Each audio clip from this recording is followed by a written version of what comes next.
Con el auspicio de Servicio Militar, descubre tu potencial. Te sorprenderás. Presentamos.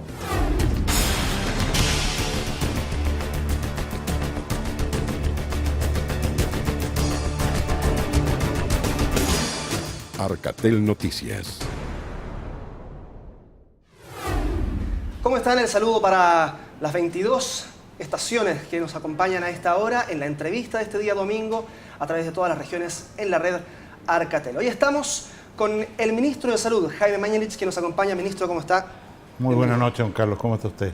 Bien, gracias. Aquí estamos en este hotel, además, que nos acompaña como siempre. Y ustedes pueden ver aquí una locación distinta porque tenemos cajas de medicamentos. Y es que vamos a hablar de esta ley de fármacos que fue promulgada el día jueves ya, y entonces pronto estará vigente para la población, y es por eso que queremos comenzar de inmediato, entrar en materia práctica para quienes nos ven en las distintas regiones, a hablar de esta ley de fármacos, cuáles son los nuevos beneficios que trae para los consumidores, para aquellos especialmente que están esperando comprar medicamentos quizás a un menor precio y que día a día necesitan de ellos. Le agradezco esta oportunidad, don Carlos, y efectivamente esta es una ley del presidente Piñera muy importante para todos los ciudadanos, una ley de gran impacto social. Uno a veces piensa que las leyes son cosas lejanas, que no afectan nuestra vida diaria.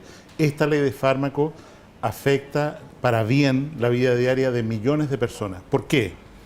Primero, porque Chile gasta demasiados medicamentos, porque las familias a veces se arruinan para poder financiar medicamentos de alto costo o para enfermedades crónicas, porque la ciencia ha avanzado dando la posibilidad de tener medicamentos para muchas enfermedades que antes no la tenían.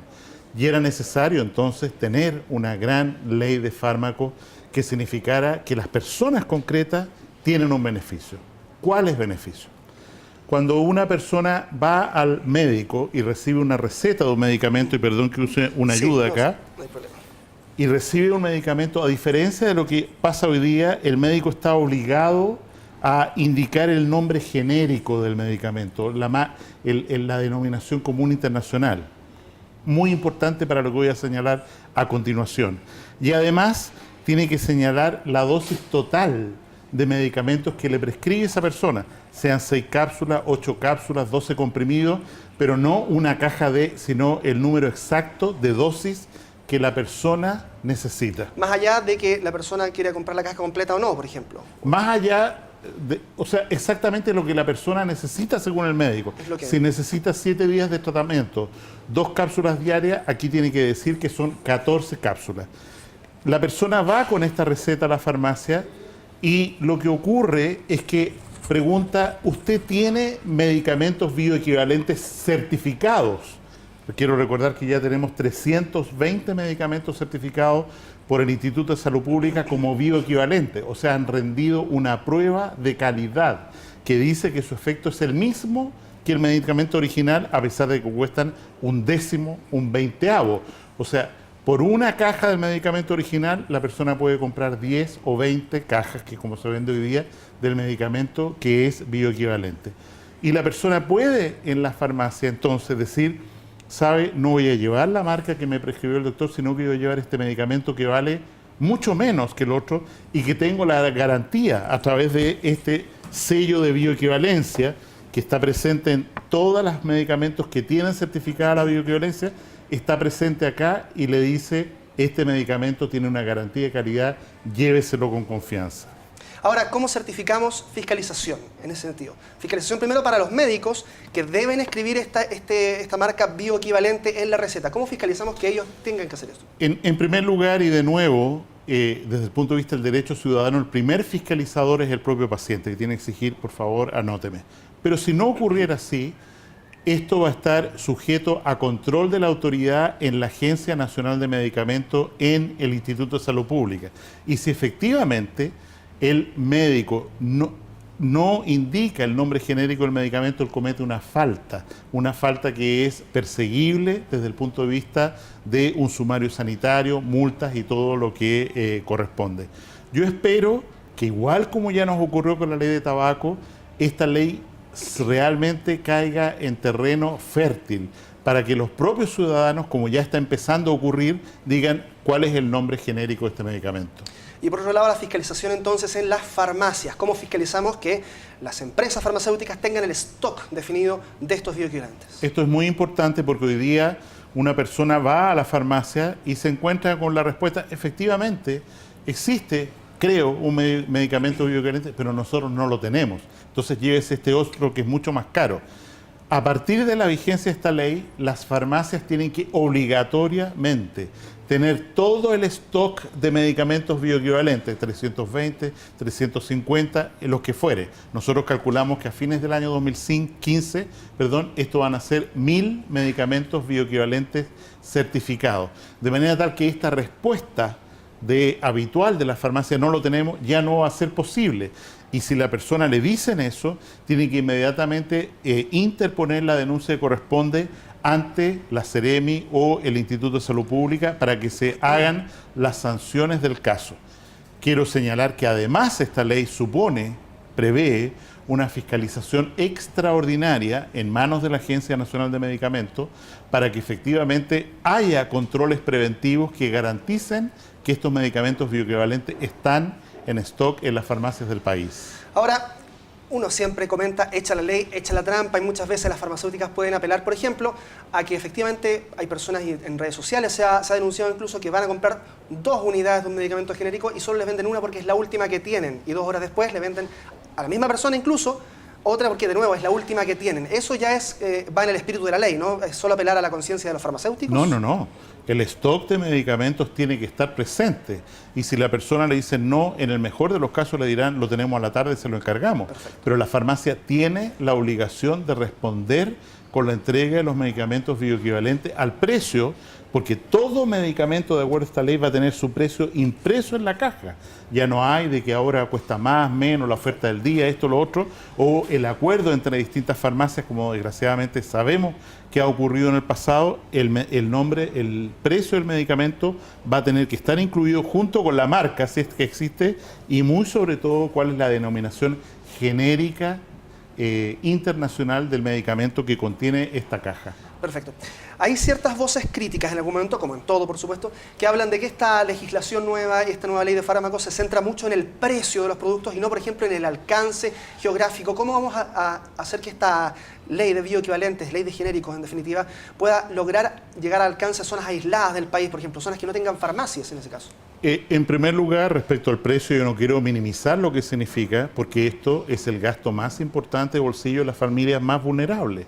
Un pensionado de 60 a 65 años se gasta la mitad de la pensión en pagar medicamentos, y el impacto desde el punto de vista de su empobrecimiento que esto tiene cuando hay una enfermedad crónica. Piense usted, Carlos, que en Chile una persona de 65 años consume 4 medicamentos distintos todos los días y paga cientos de miles de pesos al año en fármacos. En segundo lugar, la calidad es el otro foco. Garantizar bioequivalencia, o sea, el medicamento que estamos presentando acá tiene las mismas características de calidad que el medicamento original. Y por último, respecto al acceso. Hoy día, contra lo que se cree, son demasiadas las comunas en Chile que no tienen farmacia. 94 comunas. Yo traje algunos mapas acá, por ejemplo, también en pantalla. Araucanía, una región donde hay mucha pobreza y muchas comunas que están acá marcadas no tienen farmacia. ¿Qué hacemos con ellas? Estas personas hoy día tienen que viajar a Temuco, a una ciudad grande, a despachar su receta pagando, ¿no es cierto?, un colectivo o sencillamente no pueden quedar su medicamento. ¿Qué ocurre, por ejemplo, en Ercilla, en Los Sauces, donde no hay farmacia? No hay farmacia hoy día, se puede instalar un almacén farmacéutico, es decir, en la panadería de la esquina, el dueño dice, voy a hacer un local especial acá, bajo el control de un auxiliar de farmacia, para que entregue medicamentos con y sin receta médica. No hay almacén farmacéutico, puede haber una farmacia móvil que vaya de Temuco allá y venda medicamentos el día lunes. Y por último... ¿Y esos recursos de la farmacia móvil, por ejemplo, de dónde salen? Los tiene que poner la empresa. Perfecto. Que ya he dicho, existe en muchas regiones del país que hay farmacias móviles. Pero el tercero, y esto es muy importante, no hay ni almacén farmacéutico, ni farmacia móvil.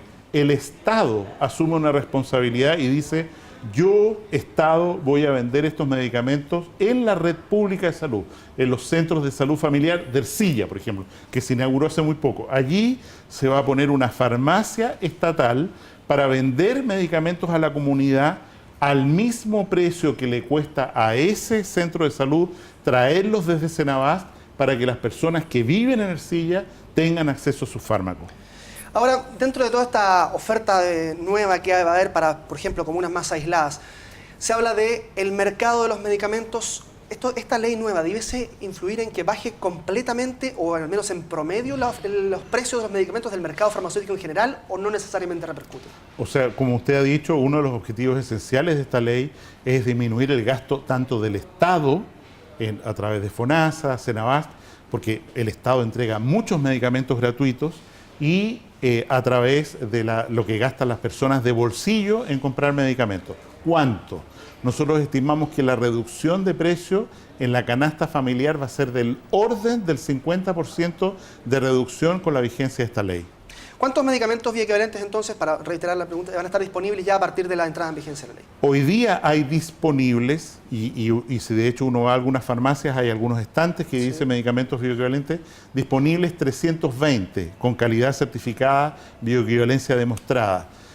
Los decretos que hemos dejado establecidos dicen que a fin de este año 2014 va a haber 500 y a fin del año 2015 va a haber 1000 medicamentos con bioequivalencia demostrada y esto cubre el 80% de las enfermedades. Eso le iba a preguntar, porque muchos hablan de que estos bioequivalentes cubren solamente un porcentaje de enfermedades, muchos para las mismas enfermedades. ¿No es así? No.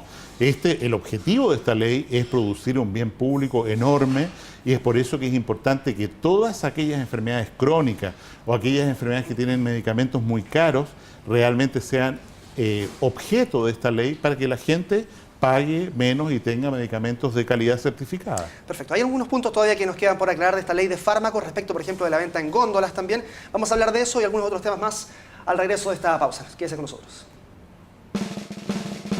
Porque sabemos que vales. Sabemos el potencial que hay en ti. Ven a formar tus valores y tu destino.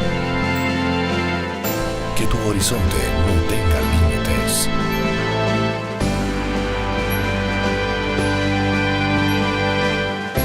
Te esperamos. Servicio Militar. Estamos de vuelta en esta entrevista, como cada domingo. Ahora con el ministro de Salud, Jaime Mañalich, estábamos hablando en el primer bloque de esta nueva ley de fármacos promulgada el día jueves, y nos quedaba un punto por aclarar precisamente respecto de esta venta en góndolas, venta libre para medicamentos que no requieren receta. Si nos puede explicar algunos detalles de esta venta. Efectivamente, en Chile existen una cantidad importante, alrededor de 1.500 medicamentos que se venden sin receta médica. Esto es una condición que da el Instituto de Salud Pública. Cuando se registra un medicamento se dice este medicamento va a estar sujeto a no receta, receta retenida, control de estupefacientes. Como insisto, hay 1.500 fármacos que se usan como descongestionantes, analgésicos, pomadas para irritación en la piel, colirios, gotas, en fin, que se venden sin receta médica. Hasta hoy, esos medicamentos se entregaban detrás del mostrador de la farmacia y eran objeto, por la utilidad que producían para los laboratorios integrados con las farmacias, de una manipulación bastante compleja, en la cual usted decía, mire, quiero tal medicamento para el dolor de cabeza, y el dependiente de la farmacia le decía, y estaba estimulado a través de este mecanismo que llamamos canela, que esta ley prohíbe explícitamente y sanciona muy duramente, a decirle a usted, no, mire, no lleve ese que no lo tenemos, pero llévese este otro que representaba mayor costo para usted y mayor utilidad para la farmacia y también mejor de remuneración para el dependiente de la farmacia o el químico farmacéutico. Hoy día, los medicamentos que no requieren receta médica se deben mostrar, expender en las góndolas de las farmacias, o sea, en los lugares cuando uno entra, donde está el perfume o la pasta de dientes o lo que fuere, ¿no? ¿Y qué va a haber ahí? Lo que va a haber las cajas vacías de los medicamentos o la imagen de la caja para que usted la retire con el precio marcado, con el nombre genérico del medicamento, para que usted la despache ese medicamento en el mesón y no tenga que pagar un exceso por el medicamento genérico que quiere llevarse para usted, para su niño, quien fuere. Perfecto. Y el tema de los fraccionados, esta venta por dosis nada más. ¿Cuándo va a estar disponible? Porque claramente hemos sabido que debido a un tema de regulación de este ítem, todavía no va a estar listo al momento de que la ley salga en vigencia.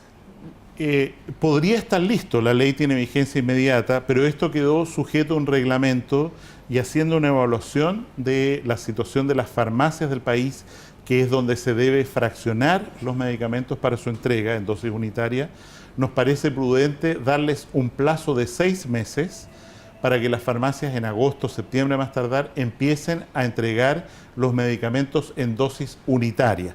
Vale decir, lo compran del laboratorio a granel, mucho más barato, 12% más barato, y lo entregan en un envase como este, como ocurre en los países desarrollados, a prueba de niños que no se abra accidentalmente, donde contiene el nombre, la marca, la denominación internacional, cuántas tabletas hay acá adentro, cuántas unidades y cómo se debe tomar.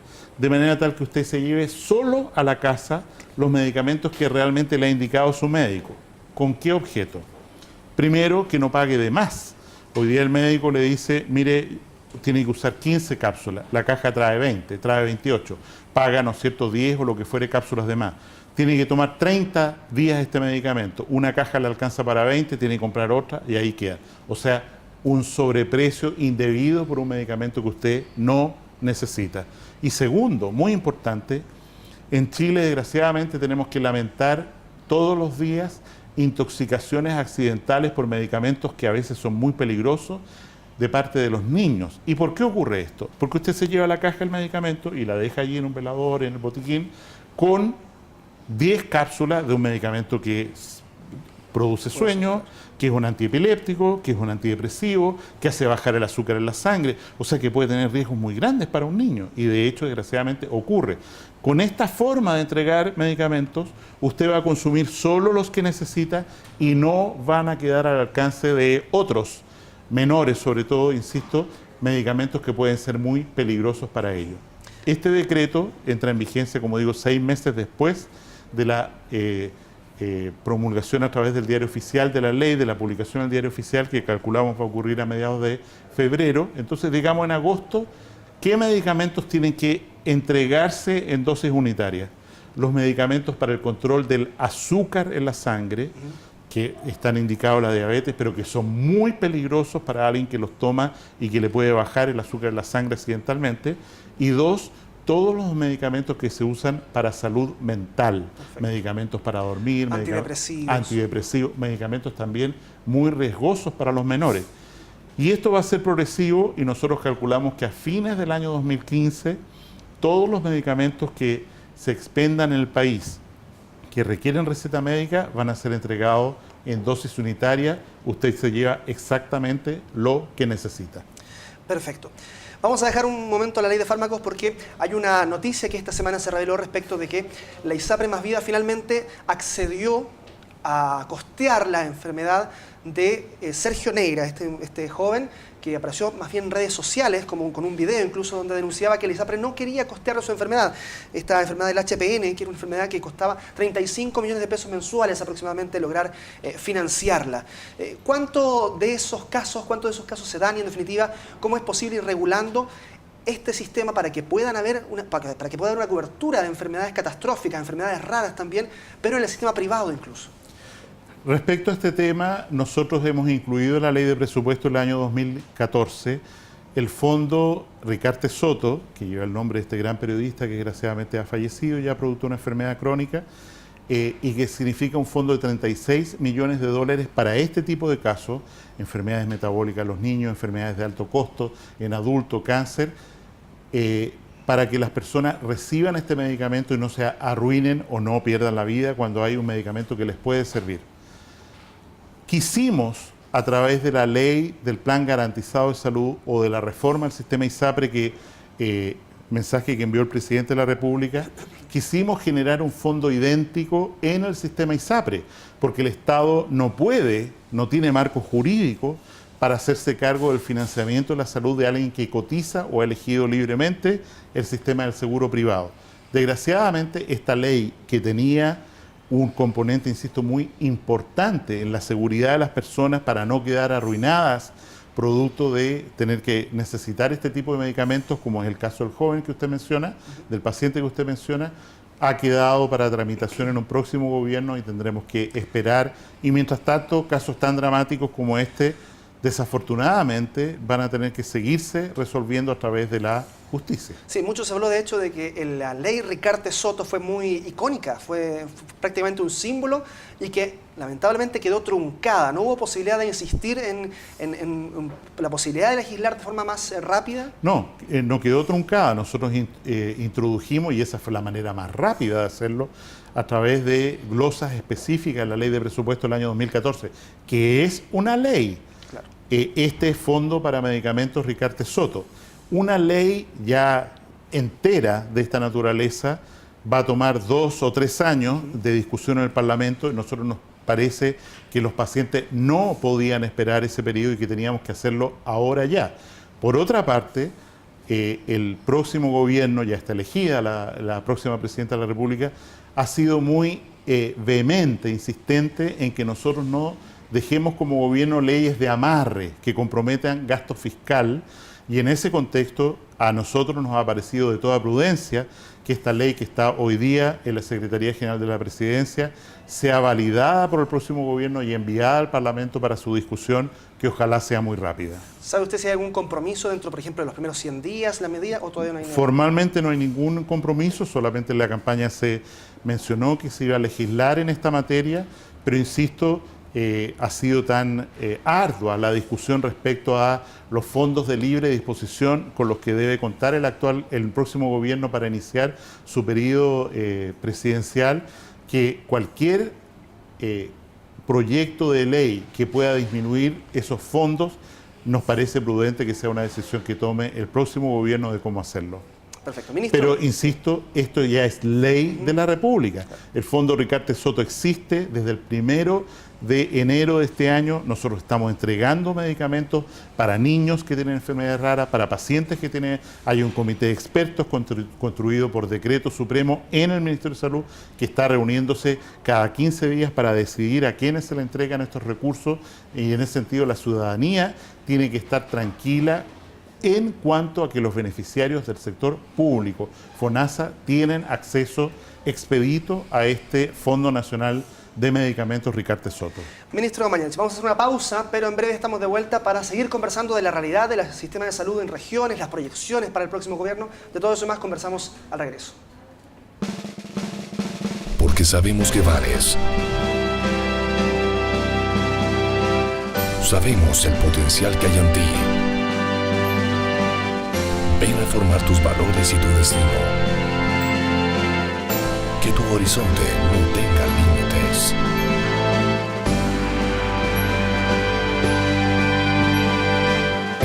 Te esperamos. Servicio Militar. Estamos de vuelta, nos quedan algunos minutos todavía para conversar con el ministro Mañalich. Vamos de inmediato en materia. La situación de los médicos extranjeros ha sido un tema permanente, sobre todo para las regiones. Hemos visto el problema que han tenido, por ejemplo, en Tocopilla, en parte de su gobierno, durante parte de su gobierno ha sido un problema que ha denunciado la comunidad de Tocopilla. ¿Cómo evalúa, con los meses ya, a pocos meses también de dejar el cargo, cómo evalúa la situación hoy en ese tipo de situaciones, en esas regiones, por ejemplo, en Tocopilla? Bueno, el tema de Tocopilla quedó completamente resuelto, el alcalde se jugó muy fuerte y los especialistas que comprometimos para Tocopilla están ahí, igual que para Quellón y para muchas otras localidades. Efectivamente, la Contraloría, en un fallo muy reciente, en un dictamen, o sea, una interpretación de la ley, es un dictamen, ha dicho que los médicos que trabajen en el sistema público exclusivamente chileno, lo que de alguna manera es raro, porque no lo requieren para trabajar en el sector privado, tienen que aprobar este examen que se llama Examen Único Nacional de Conocimientos Médicos, o EUNACOM. Pero también la Contraloría, como ya había sancionado muchas veces, dice aquí hay una prioridad constitucional de acceso a la salud. Entonces, si en un lugar no hay un médico que atienda, mientras ese médico da su examen, puede trabajar por una autorización especial del Ministerio de Salud. Y eso es lo que ha ocurrido en muy pocas situaciones, tanto para médicos extranjeros graduados en el extranjero, y esto es importante, para médicos chilenos graduados en el extranjero, que son muy bienvenidos y que tienen que, por supuesto, completar el trámite de dar el examen y aprobar el examen de UNACOM, y mientras tanto pueden trabajar en el sector público. Recientemente los resultados hablaron desde UNACOM de un alto nivel de reprobación de los médicos respecto de los médicos que están realizando este examen. ¿Cómo evalúa usted quién es responsable de estas cifras? Los currículums de cada escuela son muy diferentes. Piense usted que se da una paradoja súper curiosa. Yo tengo una muy buena impresión y opinión de los médicos cubanos que trabajan en Chile en el sector primario de salud, y muchos de ellos desaprueban el examen en UNACOM y no por eso dejan de tener un título válido ni ser reconocidos como médicos extraordinarios. En Chile no formamos bien médicos para salud primaria, en Cuba sí, y de hecho salieron en un plan especial financiado por el gobierno anterior una cantidad de chilenos a graduarse como médicos en Cuba y son muy capaces en el tema salud primaria. La mayoría de ellos desaprobó el examen en UNACOM, lo que resulta paradójico porque aquí hubo un plan de un gobierno pasado de enviarlos a Cuba para fortalecer la salud primaria, y sin embargo al llegar ellos se encuentran con una barrera infranqueable de ingreso, que es aprobar este examen en UNACOM para poder trabajar en un consultorio municipalizado. Aumentó la dificultad, eso sí, del examen, ¿no? Nosotros tenemos los datos globales, sabemos que la desaprobación del examen subió aproximadamente en 2,5 veces. Nunca había sido tan alta, pero no tengo el detalle y la información hasta la próxima semana para poder hablar con más propiedad. Perfecto. Hablemos de política para ya ir cerrando esta entrevista. Nos quedan algunos minutos. Usted dijo que en RN parte de los partidarios, habló de Osandón, de Aramán, habían sido desleales con el presidente Piñera. ¿Mantiene esa ratificación, mantiene esas aseveraciones? Y respecto de lo último también, usted tenía pendiente al menos una posibilidad de integrarse a Renovación Nacional. ¿Sigue eso suspendido indefinidamente? Está suspendido indefinidamente. Yo manifesté al presidente del partido mi interés y de hecho le entregué la ficha de afiliación al partido. Sin embargo, después, como usted dice, pasaron muchas cosas complejas que hacen prudente postergar esa decisión hasta que las aguas se aquieten. ¿Qué garantías tiene que dar Renovación Nacional para que usted pudiese decidir? Yo creo que tiene que, en primer lugar, haber el clima de conflicto interno no es propicio para que uno llegue a revolver más aún el gallinero siendo nadie, un recién llegado. Y yo tengo que decirlo con entera claridad, estoy en absoluto desacuerdo con las críticas que algunos senadores recién electos han vertido sobre la gestión del presidente de la República. Creo que el juicio histórico sobre este gobierno va a ser extraordinariamente bueno, como corresponde a la verdad de lo que ocurrió, y estas críticas precoces, autoflagelantes, que en realidad están hechas porque ambos senadores quieren ser candidatos presidenciales el 2017 y ven un riesgo en la potencial candidatura del actual presidente, don Sebastián Piñera. A mí me parece, como ha usado usted la palabra, un acto de franca deslealtad, sobre todo considerando que una de las personas fue ministro del gobierno del presidente Piñera. Y los movimientos que han surgido de forma paralela en los últimos días con descolgados de Renovación Nacional, movimiento Amplitud, por ejemplo, ¿le atraen? Yo, lo vuelvo a repetir, tengo 59 años, no tengo tiempo para aventuras, y de militar en un partido a mí me gustaría hacerlo en un partido establecido, con historia, con representación parlamentaria, para que desde lo que yo podría aportar, políticas de salud, lo que fuere, contribuir de la mayor fuerza posible. Respeto lo que han hecho estos parlamentarios, no lo comparto. Creo que la tarea es fortalecer a los partidos políticos y muy particularmente a Renovación Nacional, que ha tenido que pagar un costo enorme durante el gobierno del presidente Piñera de desgaste por ser el partido del presidente, y hay que sanarlo y fortalecerlo. Si surgiera una fuerza política al alero del presidente Piñera, pensando incluso en un gobierno de él a futuro, en los próximos 4 años, ¿usted sería parte, por ejemplo, de esa? Yo estoy dispuesto a ser parte de la fundación que la ha propuesto. Él en ningún momento ha mencionado la idea de generar una fuerza política, un movimiento o un partido político. Ni siquiera ha dicho formalmente, a pesar de los trascendidos que hay, de que no esté dispuesto a volver a Renovación Nacional. Es una decisión soberana y pendiente de él. Cada día tiene su afán. Yo creo que estamos en un momento de mucha confusión para poder alinearse después del 11 de marzo. ¿Usted cree que nos está formando un piñerismo hacia el 2017, por ejemplo? Yo creo que existe un piñerismo. Yo soy piñerista. a ultranza. Y en ese sentido no es que se esté formando, hay gente que hemos adherido y que seguimos adheriendo al ideario del presidente don Sebastián Piñera, que es realmente un ideario de centro-derecha. Yo me califico a mí mismo una persona de centro, y en ese contexto creo que lo que él ha hecho es muy valioso, y yo adhiero a él por el liderazgo y el coraje que ha tenido para llevar a nuestro país donde está a la fecha. Ministro Jaime Mañalich, le agradecemos que nos haya acompañado en esta emisión junto a los 22 canales de Región. Gracias.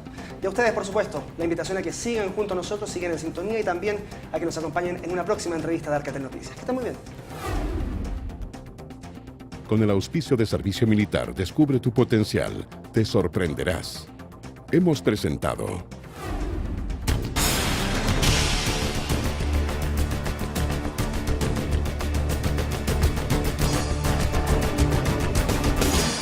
Alcatel Noticias.